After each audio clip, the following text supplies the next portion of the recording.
பணங்களில் கொஞ்சம் பிரச்சனைகள் இருக்கக்கூடிய வாய்ப்புகள் உண்டு.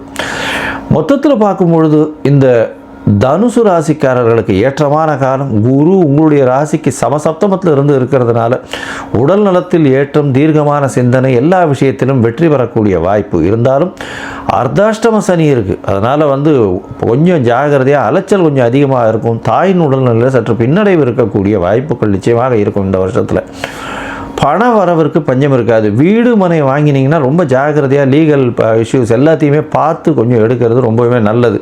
படிக்கக்கூடிய மாணவர்களுக்கு ஒரு தடவைக்கு 10 தடவை படிக்க வேண்டி இருக்கும். ஏன்னா சனி பகவான் 4ஆம் இடத்துல இருக்கிறதுனால மறதி கொஞ்சம் அதிகமாக இருக்கக்கூடிய வாய்ப்புகள் மிகவும் அதிகம். பேச்சில் ரொம்ப ஜாகிரதையாக இருக்கணும். 2ஆம் இடத்துல ராகு பகவான் வந்துடுறார். 2ஆம் இடத்துல ராகு பகவான் வரும்போது பேச்சில் ரொம்ப ஜாகிரதையாக இருக்கணும்.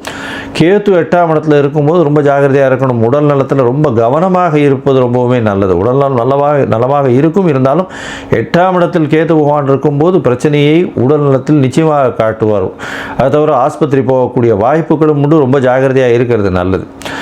இந்த தனுசு ராசிக்காரர்கள், அதுவும் பொற்கொள்ளர்கள், இது டீச்சராக இருக்கிறவங்க, ப்ரொஃபஸராக இருக்கிறவங்க, பேங்கிங் செக்டரில் இருக்கிறவங்க, இவங்களுக்கெல்லாம் பார்த்திங்கன்னா நல்ல ஒரு ஏற்றம் இருக்கும். ஆடிட்டிங் லெவல்ஸில் இருக்கிறவங்களுக்கெல்லாம் பார்த்திங்கன்னா பெரிய மாற்றங்கள் இருக்கும். பார்ட்னர்ஷிப் பிஸ்னஸ்லாம் நல்ல ஒரு இவ்வளோ நாள் பார்க்க முடியாத அளவுக்கு பெரிய பணம் வரக்கூடிய வாய்ப்புகள் நிச்சயமாக உண்டு.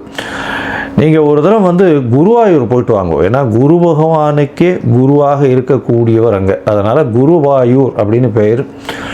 குருவாயூரை போய் பார்த்துட்டு அங்கே இருக்கிற கிருஷ்ணரை சேவிச்சுட்டு வாங்க. குருவாயூர் அப்பனை சேவிச்சுட்டு வாங்க. நல்ல ஒரு ஏற்றம் உங்கள் வாழ்வில் நிச்சயமாக வந்தே தீரும்.